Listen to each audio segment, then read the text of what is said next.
Spoštovane gledalke in gledalci, poslušalke in poslušalci, dobrodošli v novi epizodi s podcasta. Z vami sem Mateja Trun-Hrvatin. Danes bomo govorili o denarju, o tem, kaj prinaša nova božičnica, kaj pomenijo spremembe za normirance, kako bo izgledal proračun v prihodnjih 2 letih in kaj pomeni finančni sistem dolgotrajne oskrbe. Danes je z mano minister za finance Klemen Boštjančič. Lepo pozdravljeni, gospod minister, in lepo dobrodošli. Dober dan.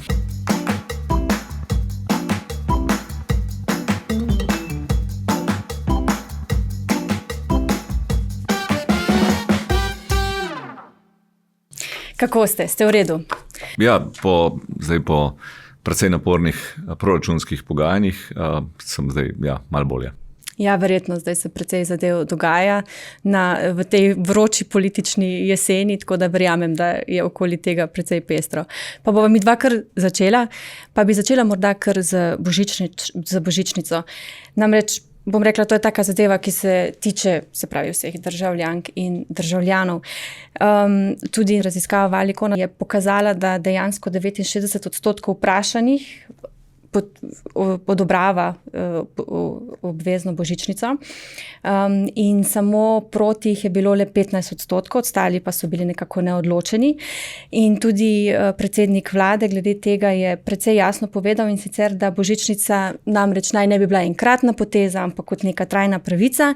In danes božičnico prejema okoli 40% zaposlenih v zasebnem sektorju, vlada pa seveda želi, da jo dobijo vsi, tako v zasebnem kot v javnem sektorju, in se tudi seveda poudarja, da bi bila božičnica oproščena prispevkov in bo zato pomenila tudi razbremenitev stroškov dela za podjetje.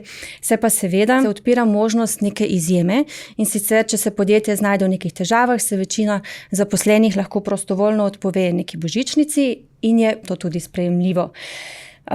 Se pa tudi seveda zavračajo kritike o nekem predvolilnem bombončku. Zdaj pa me zanima, gospod ministre, kaj nam vi lahko tudi v tej smeri poveste? Gre za socialni ukrep, gre za motivacijo zaposlenih, v katero smer? Že cel čas delovanja te vlade poslušamo kritike o davkih, o previsokih davčnih obremenitvah. Najbolj je to skoncentrirano predvsem na visoko obremenitev plač. Dejstvo je, da po mednarodnih primerjavah je davčna obremenitev splošna v Sloveniji povprečna. Smo nekje v povprečju držav OECD-ja, smo pa seveda pri določenih davkih nižje, pri določenih pa višje. Kar je v Sloveniji specifika je, da niso obdavčene visoko plače, so pa visoko oprispevčene. Torej prispevki, ki jih plačujemo, in delavci in delodajalci v Sloveniji so med najvišjimi. Dejstvo je, da se z teh prispevkov seveda plačuje točno določene storitve. Z naskokom največ gre za pokojninsko blagajno in potem zdravstveno blagajno.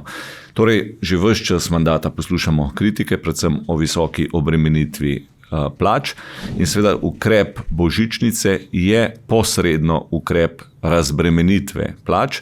Seveda ne vsakomesečnih plač, ampak gre za pravzaprav podoben ukrep, kot je regres, na katerega so seveda vsi ljudje navajeni, da se podobna vrsta izplačila izplača še konec leta, torej meseca decembra, in da je ta del ni niti obdavčen, niti ni oprispevčen, torej bruto je enako neto. Gre za pravzaprav na nek način odgovor na te kritike, da so plače visoko obdavčene in oprispevčene.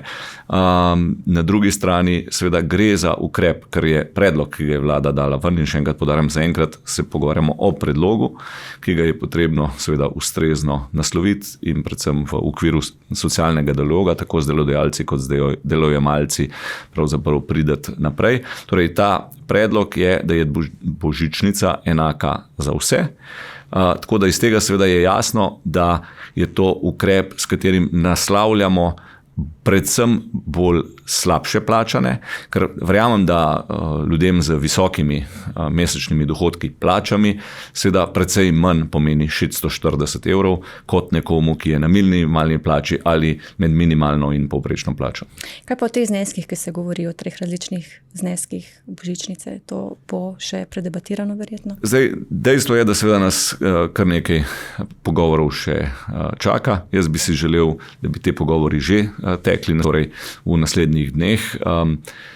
Mi smo nekaj pogovorov bolj neformalnih z socialnimi partnerji že imeli.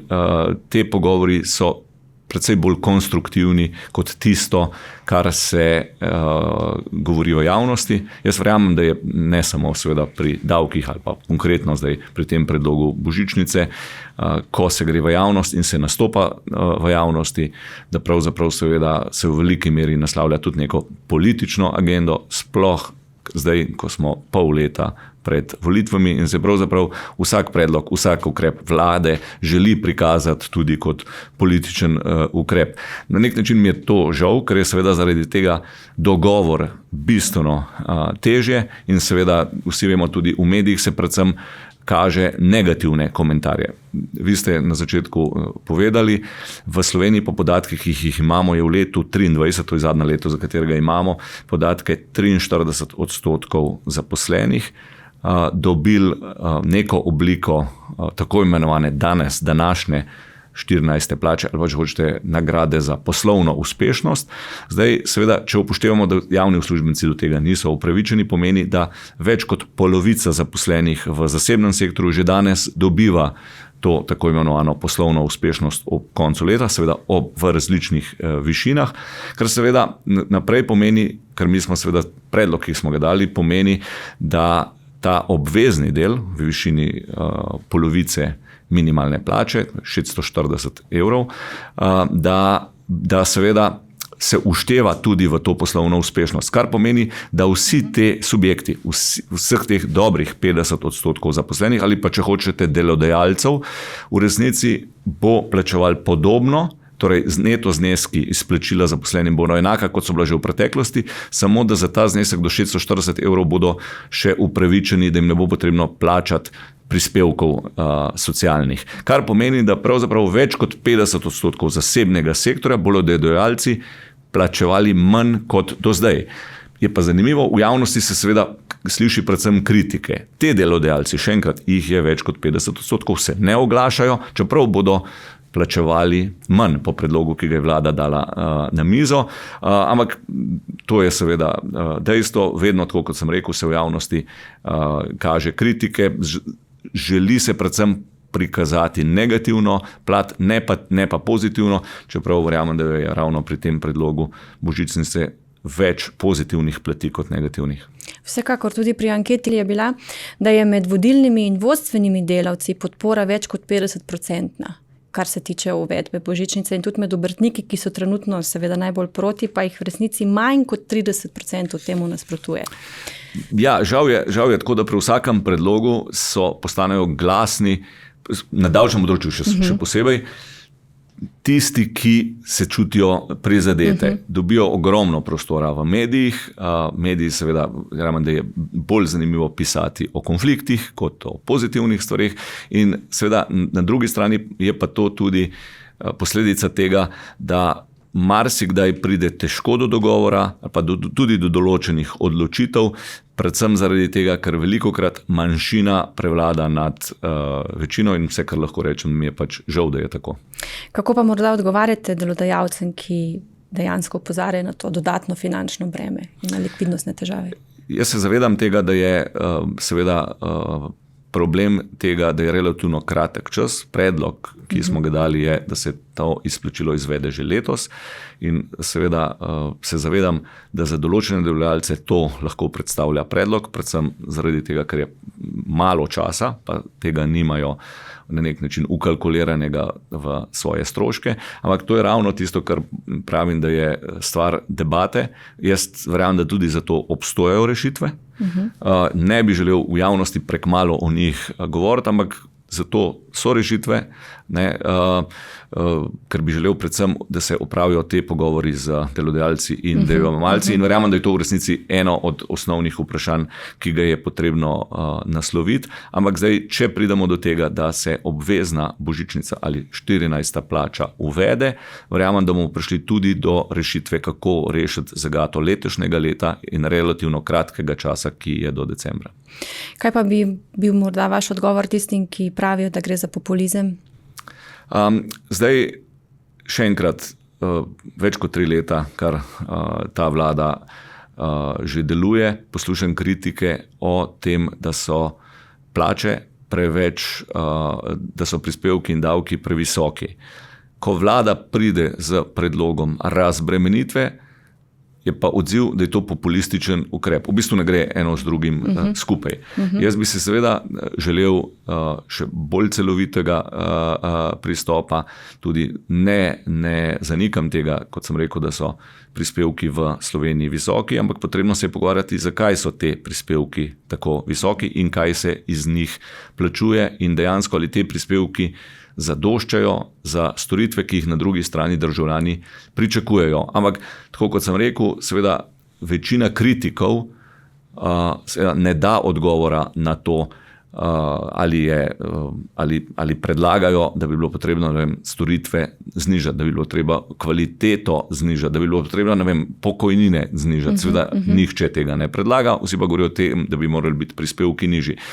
Stvar je seveda bolj kompleksna in kot politik bi si želel, da bi politika delovala drugače, da bi bilo več prostora za konstruktivne debate, ne pa to, da kakršenkoli predlog pride na mizo, ga je treba najprej skritizirati in zminirati predvsem verjamem, da zaradi tega, ker so v zadnji kratkoročni politični interesi.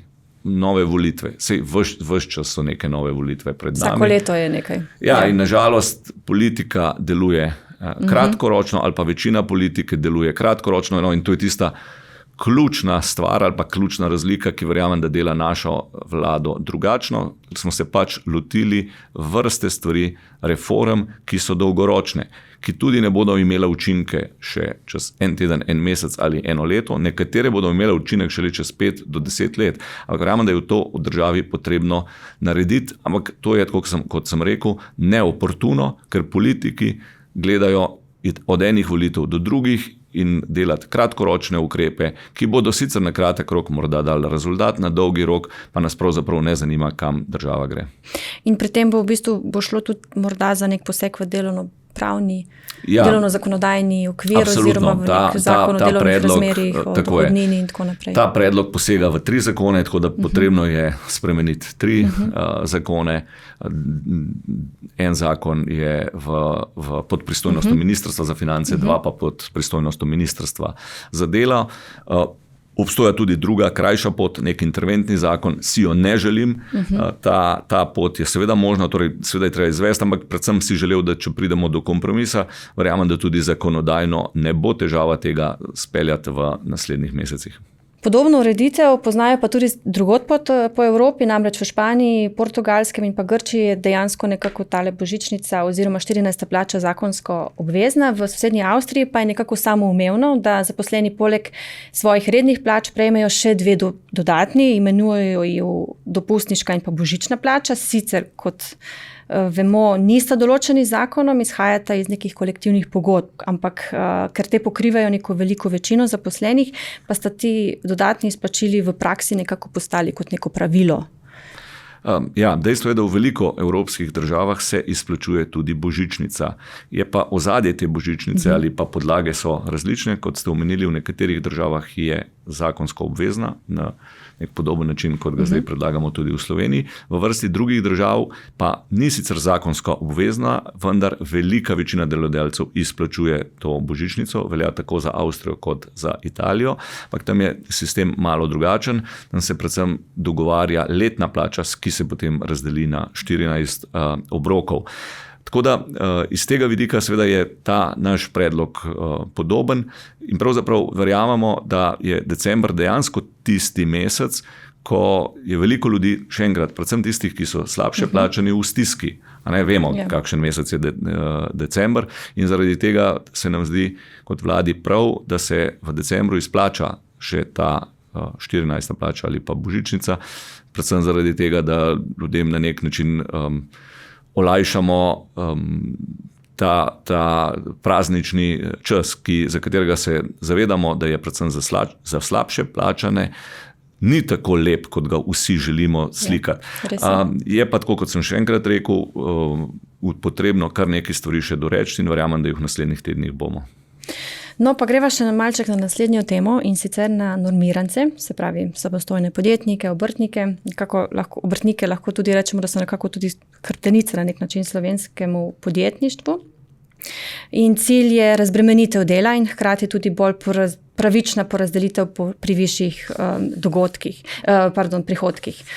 In kako pa mislite, da ljudje gledajo na to? Pri nas je bila izvedena anketa in je pokazala, da skoraj 2/3, 64,7% ljudi menijo, da so spremembe potrebne in pravične ali pa vsaj delno smiselne. Dejansko nekje okoli 11,5% jih temu nasprotuje in bi v bistvu ohranilo drugačen sistem. Vlada se pravi predlaga precejšen ta dvig prihodkovnih pragov, se pravi na 50.000 evrov za popoldanske in 120.000 evrov za polne normirance. Nam lahko poveste, zakaj je takšen skok? Zdaj, najprej par besed o samem sistemu normiranstva. Sistem normiranstva je tehnično ali pa, če hočete, strokovno v resnici na nek način anomalija. Gre za sicer izrazito poenostavitev izplačila dohodkov, ampak v primerjavi z plačami seveda je normiranstvo popolnoma drugačen sistem, ki omogoča bistveno ugodnejšo razmerje med bruto in neto izplačilom. V osnovi je bilo normiranstvo uvedeno, zdaj že mislim, da je to 15-20 let nazaj, z namenom pomoči malim obrtnikom in podjetnikom, ki začnejo za svojo poslovno potjo. Zato, da se jim na začetku ni potrebno ukvarjati z računovodstvom, ampak da v resnici imajo zelo poenostavljeno oddajo evidenc in tudi na koncu koncev svojih obveznosti, tako kar se tiče davka kot prispevkov. Skozi leta ta sistem ali pa število normirancev raste ves čas, vsa leta, in skozi leta se je seveda zgodilo to, da je v sistemu vse več recimo uporabnikov, ki niso bili v osnovi sploh mišljeni, torej niso to klasični obrtniki, ampak so to v zadnjih letih predvsem raste število svetovalnih storitev, torej tistih poklicev, ki seveda imajo izrazito nizke stroške, torej govorimo o finančnih svetovalcih, o IT strokovnjakih, o odvetnikih, o zdravnikih, torej, ker v resnici seveda se jim izrazito splača v tem sistemu biti. Torej, na nek način izgublja ta sistem namen, ki ga je v začetku imel. Torej, mali obrtniki pa mali podjetniki. Dejstvo je, da sicer s tem dvigom smo prisluhnili kritikam, da nekemu propulzivnemu delu gospodarstva smo onemogočili ta način dela. Zaradi tega seveda je ta naš predlog, da gremo nazaj na dvig mej, torej da ne izpadaš iz sistema, ampak če si polni normiran z do 120.000 letnih prihodkov še vedno v sistemu, smo pa na drugi strani vendarle naslovili tudi vprašanje davka, torej za ta del med 60 in 120.000, torej govorimo o tistih, ki imajo res visoke prihodke, predlagamo tudi dvig davčne obveznosti, torej da ni več priznanih normiranih odhodkov, kar pomeni, da še vedno bo to ugodno, ljudje ne bodo prisiljeni izstopati iz sistema, ampak na drugi strani bo pa vendarle bolj pravično ali pa nekoliko bolj podobno za te visoke dohodke, kot če bi bili v sistemu rednih delovnih razmerij pa plač. Še zmerom bo finančno se bolj splačal biti normiranec, ampak vendarle želimo približati nekoliko ta sistema. Ja, samo tole sem še hotela vprašati. Predlagate tudi, da se tole obdobje, ko se nekdo po izstopu ne more vrniti v sistem, kar takoj, se pravi, se podaljša za 3 leta, se pravi, sedaj bo teh let kar 5. Zakaj je v bistvu to obdobje? To je kar precej dolgo. Ja, na Ministrstvu za finance se seveda ves čas analizira tudi sistem normirancev. Zaznali smo še eno specifiko tega sistema, če hočete, anomalijo. Sistem namreč omogoča, da v letu, ko izstopiš, torej govoriva ne o tistih, ki so tik nad mejo, ampak nekdo, ki se lahko odloči, da bo izstopil iz sistema, omogoča, da greš v zadnjem letu neskončno visoko. Torej ni zgornje meje v letu, ko izstopiš. Torej v zadnjem letu je ta meja, zdaj ni 60,000, ni 120,000, ampak je lahko tudi nekaj milijonov.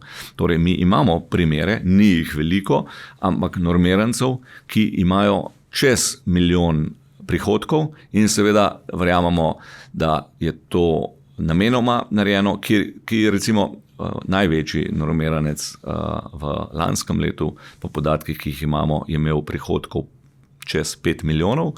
To pomeni, da je plačal na to davek v višini 1 milijona in pravzaprav pospravil 4 milijone v žep in je seveda v skladu z zakonom. To je absolutno z naskokom najugodnejši način, v nobenem drugem sistemu izplačevanja, niti prek dobičkov, še manj pa prek plač, kaj takega ni omogočeno. Tako da nikoli ni bil sistem normirancev namenjen temu. Tako da v tem kontekstu pa seveda predlagamo zaostritev, kar pomeni, da tisti, ki bo izstopil iz sistema, bo za znesek, ki je nad zgornjo mejo današnjo, za izstop plačal večji odstotek davka. Mi predlagamo zaenkrat 35%.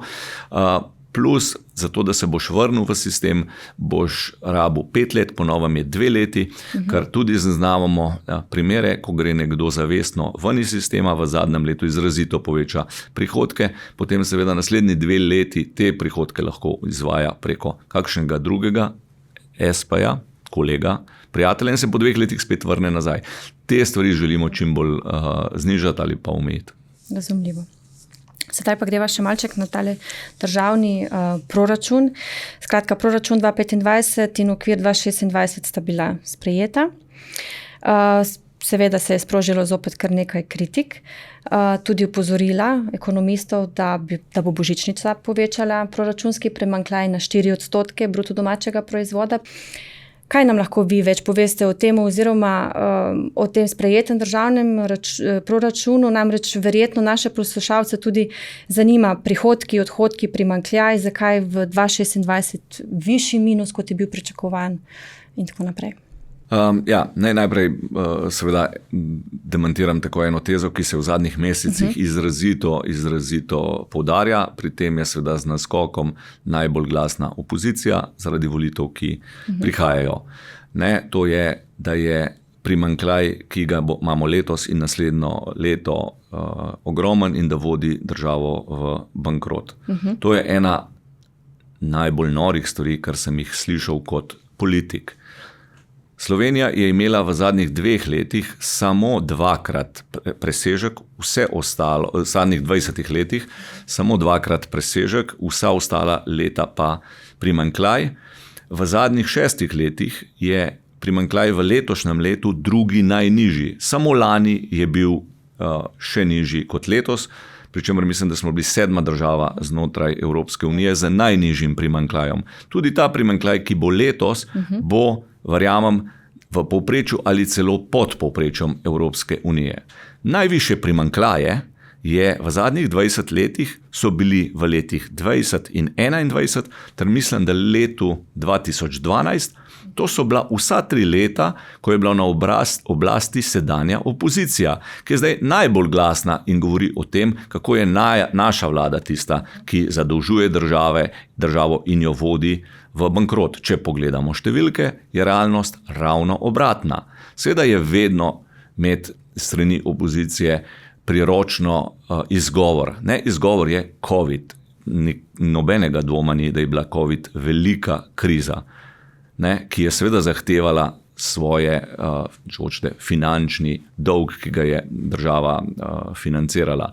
Ampak tudi v času te vlade so bile 3 velike krize, ki jih v Evropi ni bilo, lahko rečem, zadnjih 50 let. Govoriva o največji energetski krizi kot posledici ruske agresije na Ukrajino. Govorimo o inflaciji. Inflacija je bilo znotraj evra obdobje, ki smo ga imeli predvsem v letu 2023, je bila najvišja inflacija znotraj evra v zadnjih 50 letih.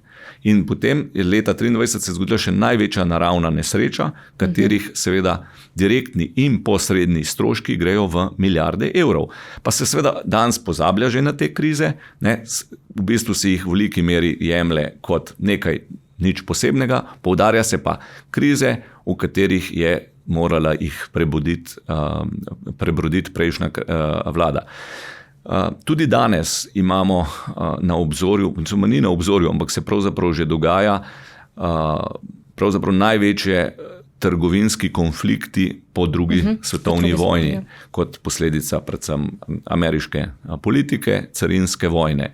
In tudi na to se na nek način gleda v Sloveniji še vedno tako celo z posmehom, pa gre pravzaprav za tektonske premike, ki v resnici imajo vpliv na celotno svetovno gospodarstvo in na katerega se morajo tudi posamezne vlade odzivati. Verjamem, da če bi bila danes ena druga vlada na oblasti, bi iz tega delali vik in krik, seveda državo še bistveno bolj zadolžili, ker to kaže zgodovina zadnjih 20 let. Na drugi strani primanjkljaj sam po sebi ni nič slabega, če seveda je ta primanjkljaj, ta razlika med odhodki in prihodki namenjena za tiste namene, ki nam dolgoročno izboljšujejo življenje. Ne mislim zdaj seveda samo na socialo, nikakor ne mislim samo na socialo, ampak govorim tudi, ali gre za ukrepe, ki bodo dolgoročno zvišali gospodarsko rast ali pa dodano vrednost v Sloveniji. Ker to je tista stvar, iz katere pravzaprav posredno financiramo vse naše potrebe. In dejstvo je, da politika te vlade je zelo jasna. Kaj so naše proračunske prioritete, se kaže že leta 2022 smo sprejeli rebalans proračuna in se kaže, leto 2026 je 4. proračun, ki ga potrjuje parlament v tej sestavi in vsa ta 4 leta se jasno vidi, kaj so naše prioritete. Prioritete so vlagati v znanje, torej v šolstvo, osnovno šolstvo, visoko šolstvo, v raziskave in razvoj, v zdravstvo, ali pa če hočete zdravje, v stanovanjsko politiko, dolgotrajno oskrbo, ki je na nek način tudi del zdravstvene politike. To so ključne politike te vlade, za tem stojimo in to se zelo jasno vidi tudi skozi proračun. In številke so zelo jasne. Samo za stanovanjsko politiko smo uvedli sistemski vir financiranja. V mandatu te vlade bomo za stanovanjsko politiko namenili več kot 250 milijonov. V obdobju 2015 do 2021 je bilo za stanovanjsko politiko iz proračuna namenjenih manj kot 20 milijonov. Podobno je za zdravstveno politiko, podobno je na koncu koncev za dolgotrajno oskrbo. Tako da to so politike, ki jih naša vlada zagovarja in jaz verjamem, da je z vidika politike, če hočete tudi volitev, ki prihajajo, to neoportuno. Vlaganje v šolstvo, recimo, pa ne govorim samo, zdaj treba je vedeti, da v šolstvu si ne smemo slepiti. Proračun Ministrstva za vzgojo in izobraževanje je več kot 90% so to plače učiteljev. Ja. Ali si želimo imeti dobro plačane učitelje, ali si želimo postati država, kot je recimo Nizozemska, ki jo velikokrat imamo za vzor, kjer matematiko že dolgo ne učijo več profesori matematike, ki jih preprosto ni, ker za te plače problem je po celem zahodnem svetu.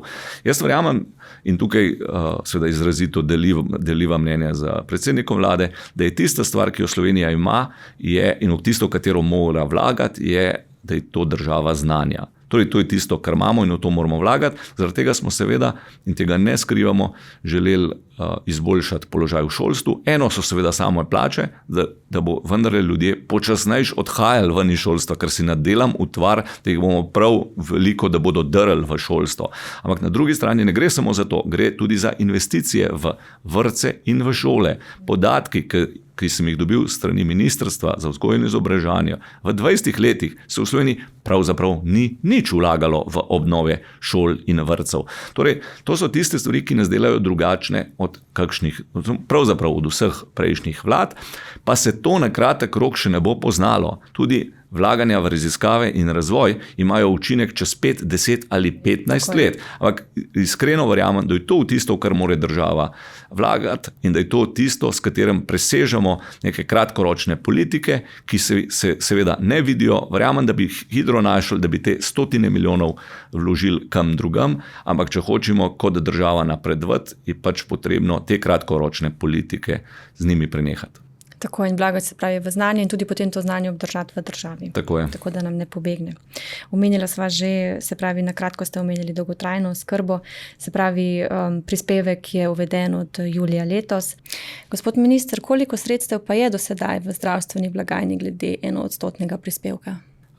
Zdaj, v kontekstu socialnega dialoga sem bil prisoten, predvsem gospodarska združenja so izražala skepso do višine tega prispevka, torej prispevek se plačuje v višini 1% delavci, 1% delodajalci, pa seveda tudi vsi ostali. Vemo, da so ta sredstva pravzaprav namenjena za starejše. Slovenija je izrazito država, kjer je skrb za starejše, če hočete, za starše, na plečih otrok. Tako, to se dogaja za zaprtimi stenami. Tukaj je tudi veliko družinskih tragedij, v katerih ne govorimo veliko. Uvedba dolgotrajne oskrbe, kar v praksi pravzaprav pomeni, da se bo olajšala starost na eni strani starostnikom, na drugi strani njihovim otrokom. Še vedno seveda ne bomo rešili vsega, ampak dejstvo je, da na ta način pravzaprav država prevzema del bremen starostnikov. Uvedba sistema se je napovedovala dolgo časa, nihče ni bil nikoli proti, vsi si to želimo, ampak nikoli pa nihče ni v to resno zagrizel. Spet je naša vlada tista, ki je na eni strani našla vir financiranja in na drugi strani začela storitve izvajati. Ključno, kar se ne samo od junija naprej, ampak že zadnje leto dogaja, je kritika. Sredstva so previsoka, storitev ni. Kolegi iz Ministrstva za solidarno prihodnost so mi povedali, da se je v Nemčiji ta storitev uvajala 10 let. 10 let je bilo? Ja. V Sloveniji pa pričakujemo, da če se je ta vlada tega lotila, da bo v 2 letih veljala in da bodo vsi ljudje prišli do storitev takoj. Tudi v Nemčiji se to ni zgodilo. In zdaj smo kritizirani, ker smo se mi tega lotili. Ker nismo tista vlada, ki je spet obljubljala, kaj vse bomo v naslednjem mandatu naredili. To smo pa raje pustili pri miru, ker je bil to praksa vedno do zdaj. No in v teh pogajanjih, tudi razgovorih z delodajalci in delojemalci, sem bil precej glasen v tem, da sem prvi za to, da sklene sporazum, da se bo ta prispevek prilagajal dejanskim potrebam. Jaz namreč verjamem, da že leta 2027 ta 1+1% ne bo zadoščalo za potrebe, ki jih bomo imeli za financiranje. Namreč potrebe so ogromne, pravzaprav večina starostnikov v neki fazi svojega življenja te storitve potrebuje, torej v veliki meri jih bo ponovno financirala država. In na drugi strani sami vemo, da kadra ni, ne samo v Sloveniji, nikjer na zahodu tovrstnega kadra ni, ga izrazito težko najdeti. Nažalost se moramo glede tega obračati v tujino, ampak spet Slovenija ni tukaj nič posebnega. Tako da vse to so stvari, ki jih je potrebno storiti. In zdaj, kar se tiče nazaj, da se vrnem k prispevku ali pa k finančnim sredstvom. Ta finančna sredstva dejansko bodo v letu 2025 prihodki iz tega naslova višji kot odhodki. To smo ves čas že vedeli, ker je nemogoče te storitve tako hitro uvesti. Ampak ta presežek v prvem letu se nalaga na Zavodu za zdravstveno zavarovanje in ne more biti porabljen za nič drugega kot za storitve dolgotrajne oskrbe. Torej, ampak tisto, kar me seveda kot finančnega ministra bolj skrbi, je, da že v letu 2026, zanesljivo pa v letu 2027 bodo ta sredstva v celoti porabljena. Ampak kot sem rekel, če si kot družba smo se odločili, da si želimo to, da si pač naši starši to zaslužijo, je v to treba zagristi. In še enkrat, Ta vlada je to naredila in je na eni strani ves čas kritizirana, ker so storitve prepočasne, ker jih še ni na vidiku, in na drugi strani, ker se sredstva že pobirajo. In še enkrat zagotavljam, da niti evro, ki je ali bo pobran iz prispevka za dolgotrajno oskrbo, ne bo porabljen za nič drugega kot za dolgotrajno oskrbo. V bistvu vračamo se na krog ali pa na zanko, ki so jo na začetku omenila. Torej, prispevki na plače so v Sloveniji zelo visoki. Ampak prispevki so namenjeni določenim storitvam in uvedli smo prispevek za dolgotrajno oskrbo, za katerega sem danes še enkrat pojasnil, da ne more biti porabljen za nič drugega kot za dolgotrajno oskrbo. Kot družba si želimo čim višji nivo storitev, čim več storitev. Ne samo za dolgotrajno oskrbo, želimo si za začetek v zdravstvu. Zdravstvo je dolgoročno za cel zahodni svet finančno največji zalogaj. Dejstvo je, da niti ena zahodna država nima dolgoročno rešenega sistema zdravstva, namreč smo starajoča se družba, torej vse manj je ljudi, ki lahko financira zdravstvo. Na drugi strani so pa potrebe za zdravstvo seveda največje spet pri starejših ljudeh, pri starostnikih. In tukaj je seveda Slovenija z naborom storitev, ki ga ponuja, torej, ki so neplačljive, ena najbolj radodarnih evropskih držav. Pa spet ves čas poslušamo kritike, kako se ne da priti do zdravnika, kako so vrste dolge. Verjamem, da boste to predvsem vprašali mojo kolegico, ministrico za zdravje. Midva se veliko sediva in se pogovarjava in nekateri podatki so zelo, zelo zanimivi. Naprimer to, da se je v letošnjem letu izrazito povečalo število opravljenih specialističnih pregledov, to sem rekel, vam bo ona več povedala o tem, glede na prejšnja leta, na drugi strani pa raste še bolj število napotnic. Torej, v resnici se izrazito povečuje tudi, recimo temu, potrebe, ali pa včasih celo zahteve za nove in nove ali pa dodatne specialistične preglede. In celo upam si reči, da to so dejanske potrebe, ampak da marsikdaj tudi kakšen zdravnik si na ta način hitro reši svojo nalogo, pa rajš prenese odgovornost na specialiste. Gre za zelo, zelo kompleksno temo, katero predlagam, da se pogovorite z ministrico za zdravje. Najlepša hvala. Imate morda še karkoli za naše gledalke in gledalce, poslušalke in poslušalce? Ne, jaz bi si želel, glede na to, da seveda nisem bil politik, dokler nisem vstopil v to vlado in še danes imam osebno veliko težav z načinom delovanja politike. Predvsem bi si želel, da so tudi gledalci, ko se odločajo o tem, da so kritični do kratkoročnih obljub, pa predvsem to, da bi si želel, da politike ocenjujejo potem, kaj je kdo naredil. Zdaj, verjamem, nekdo, ki je nov, pa nepopisan list, je to nekoliko teže, ampak konec koncev večina strank, večina politikov je že dolgo let in seveda težko je verjeti, da nekdo, ki je bil na oblasti in je nekajkrat že nekaj obljubljal, pa ni naredil, da bo pa zdaj se to spremenilo in zdaj se bo pa zgodil preboj. In še enkrat zaključil bom samo s tem, da jaz sem se v politiko odločil, da sprejmem to ponudbo, ki mi jo je predsednik dal, predvsem zaradi tega, ker sva se takrat pogovarjala o tem, da bo ta vlada delala dolgoročne stvari. Stvari, ki se marsikdaj ne bodo videli še, dolgotrajna oskrba je tipični tak primer, ampak ki bodo, šolstvo je drugo, stanovanjska politika je tretje, ki ne bodo imeli kratkoročnih učinkov, ampak bomo pustili nekaj za sabo in ne vem, želel bi si, da tudi ljudje, ki gledajo na to, so recimo bolj kritični do obljub, pa bolj gledajo na dejanja. Najlepša hvala, gospod minister, za vaš čas in pogovor. Drage gledalke in gledalci, poslušalke in poslušalci, ostanite vedoželjni, bodite informirani. Do naslednjič.